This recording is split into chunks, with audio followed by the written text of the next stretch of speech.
여러분, 11조, 이거 참 애매하죠? 내야 하나, 말아야 하나. 아마 교회 다니시는 분들이라면 한 번쯤은 꼭 고민해 보셨을 거예요. 근데 이게 단순히 돈 문제가 아니라는 거죠. 더 깊이 들어가 보면 구약의 율법이랑 신약의 복음이 정면으로 부딪히는 지점이 바로 여기거든요. 그래서 오늘 이 오래된 논쟁의 핵심을 한번 제대로 파헤쳐 보려고 합니다. 자, 바로 이 그림처럼 말이죠. 11조를 둘러싼 혼란의 한가운데에는 이 두 가지 거대한 개념이 떡 버티고 서 있어요. 한쪽에는 율법, 그리고 다른 한쪽에는 복음. 마치 저울의 양끝에서 팽팽하게 균형을 잡으려는 것처럼 말이에요. 그래서 이 논쟁이 크게 두 편으로 갈리는 거예요. 먼저 11조는 계속되어야 한다고 주장하는 쪽이 있죠. 왜냐? 아브라함 때부터 있었고 심지어 예수님도 인정하셨다는 거예요. 그런데 반대편에서는 아니, 그건 이제 끝났다고 말합니다. 성전도 사라졌고 그건 구약시대의 율법일 뿐이라는 거죠. 재밌는 건 양쪽 다 성경 구절을 근거로 든다는 거예요. 이러니 논쟁이 끝나겠어요? 정말 쉽지 않은 문제죠. 그런데 말이죠. 이 문제의 진짜 해답은 둘 중 하나를 선택하는 게 아닐지도 모릅니다. 어쩌면 우리는 질문을 잘못하고 있었을 수도 있어요. 진짜 열쇠는요, 성경 전체를 꿰뚫는 두 개의 큰 틀, 바로 옛 언약과 새 언약이 어떻게 다른지를 이해하는 데 있습니다. 자, 그럼 이 문제를 풀기 위해서 먼저 첫 번째 세계, 옛 언약의 세계로 들어가 보시죠. 이 세계는 한마디로 분리와 경계가 아주 명확했던 곳입니다. 옛 언약의 핵심 키워드는 바로 이분법, 즉 나누는 거였어요. 모든 게 딱딱 구분되어 있었죠. 그 시작이 바로 시내산입니다. 한번 상상해 보세요. 하나님이 산에 내려오셨는데 백성들은 산 아래에 머물러야만 했어요. 넘어오면 죽는다는 경고와 함께 선이 그어졌죠. 하나님과 인간 사이에 건널 수 없는 강, 넘을 수 없는 벽이 있었던 겁니다. 이 분리의 원칙은 예배드리는 공간, 바로 성막의 구조를 보면 더 확실해져요. 가장 거룩한 곳인 지성소 앞을 두꺼운 휘장이 떡 가로막고 있었잖아요. 이게 바로 하나님과 인간 사이의 경계를 상징하는 거였죠. 그리고 이 원리가 삶 전체로 퍼져나갑니다. 내 모든 소유 중에 10%는 하나님의 것입니다 라고 드리는 행위는 바꿔 말하면 나머지 90%는 제 것입니다 라고 고백하는 것과 같아요. 그러니까 11조는 이런 분리된 세계관에 대한 일종의 신앙 고백이었던 셈이죠. 자, 그러니까 핵심이 뭐냐? 이 분리의 세계관 안에서는 하나님과 우리의 관계가 주인과 종의 관계가 되는 거예요. 땅의 진짜 주인은 하나님이고 우리는 그 땅을 빌려 쓰는 소작인 같은 거죠. 그럼 소작인이 수확하고 나서 주인에게 소작료를 내는 건 너무나 당연한 의무 아니겠어요? 바로 그게 11조였던 겁니다. 이게 바로 율법의 논리예요.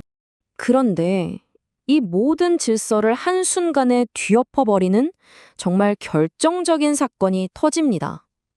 바로 예수님이 십자가에서 숨을 거두시는 그 순간 성전의 그 두꺼운 휘장이 위에서부터 아래로 쫙 하고 찢어져 버린 거죠.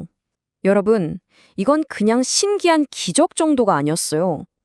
하나님과 인간을 가르던, 세상을 나누던 모든 경계가 무너져 내리는 그야말로 우주적인 사건이었습니다. 네, 찢어진 휘장은 그냥 낡은 천조각이 아니었어요. 그건 바로 새 언약이라는 완전히 다른 세계로 들어가는 문이었습니다. 자, 이제 그 연합의 세계로 한번 들어가 보시죠. 찢어진 휘장이 뭘 의미하는지는 너무나 명확합니다. 이제 그 옛날에 분리의 시대는 끝났다는 선언이에요. 유대인과 이방인을 나누던 격, 무너졌습니다. 거룩한 날과 평범한 날을 구분하던 선, 사라졌습니다. 성직자와 평신도를 나누던 계급, 의미 없어졌습니다. 모든 벽이 십자가 안에서 허물어지고 그렇게 나뉘어 있던 둘이 비로소 하나가 되는 새로운 현실이 열린 겁니다. 바로 이 지점에서 두 언약의 결정적인 차이가 드러나요. 보세요. 율법의 세계에서는 내 소득의 일부분, 즉 10%를 드렸죠. 하지만 복음의 세계는 다릅니다. 우리의 존재 전부, 그러니까 100%를 원하시는 거예요. 10%가 아니라 100%입니다. 이건 단순히 숫자의 변화가 아니에요. 관계가 근본적으로 바뀐 거죠. 우리는 더 이상 주인에게 정해진 몫을 바쳐야 하는 종이 아닙니다. 이제는 아버지의 모든 것을 함께 상속받고 누리는 아들이 된 거예요. 한번 생각해 보세요. 아버지랑 아들 사이에 아빠, 내 용돈의 10%는 아빠 거예요. 이런 계산법 좀 이상하지 않나요? 자, 그럼 이 새로운 현실, 이 새로운 관계가 실제 삶에서는 어떻게 나타났을까요? 신약 성경에 나오는 몇 가지 구체적인 사례들을 한번 들여다보죠. 먼저 너무나 유명한 부자 청년과 가난한 과부 이야기예요. 부자 청년 율법 다 지켰다고 했으니까 11조도 아마 칼같이 했을 겁니다. 10%는 완벽하게 해낸 거죠. 하지만 예수님이 내 모든 소유를 팔아 가난한 자들에게 주라고 하시자 근심하며 돌아섰어요. 100%는 못 내놓은 거죠. 반면에 가난한 과부는 어땠나요? 동전 2닙, 자기 생활비 전부를 넣었습니다. 예수님은 바로 이걸 보신 거예요. 10%라는 비율이 아니라 자기 전부를 드리는 100%의 마음을요. 아나니아와 삽비라의 이야기는 한술 더 뜹니다. 이 사람들은요, 자기 재산의 절반을 바쳤어요. 무려 50%입니다. 11조의 5배나 되는 엄청난 액수죠. 그런데 결과는 뭐였죠? 죽음이었어요. 아니, 왜요? 돈을 적게 내서가 아니었어요. 일부를 숨겨놓고 전부인 것처럼 성령을 속였기 때문입니다. 새언약 시대의 드림은 액수가 중요한 게 아니라 그 중심에 있는 마음, 그 진실함이 전부라는 걸 보여주는 정말 무서운 이야기죠. 그럼 좋은 예는 없을까요? 당연히 있죠. 바로 마게도냐 교회입니다. 이 사람들은요, 정말 극한의 가난과 환란 속에 있었어요. 그런데도 자기들 힘에 부치도록 자원해서 예루살렘의 어려운 성도들을 도왔습니다. 이건 몇 퍼센트 내야 한다는 율법적인 의무감으로 한 게 아니에요. 복음 안에서 유대인이나 이방인이나 다 한 가족이라는 걸 진짜로 믿었기 때문에 그 믿음을 사랑으로 보여준 정말 급진적인 행동이었던 거죠. 자, 그럼 이제 결론을 내려볼까요?